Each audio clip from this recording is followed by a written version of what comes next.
So there you have it. You just installed your beautiful soundproof foam wall all throughout your studio, and you couldn't be more thrilled. That is until this happens. Let's see that again in slow motion. Oh no! It's fallen right out of place. Bam!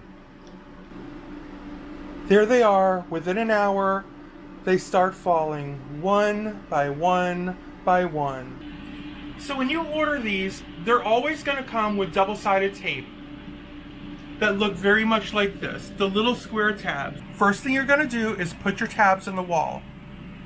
The second thing you're going to do for each and every one of these, you're going to take a lighter and you're simply going to heat up the surface of that tab. Same here. Heat up the surface of that tab. Press, press, you're done.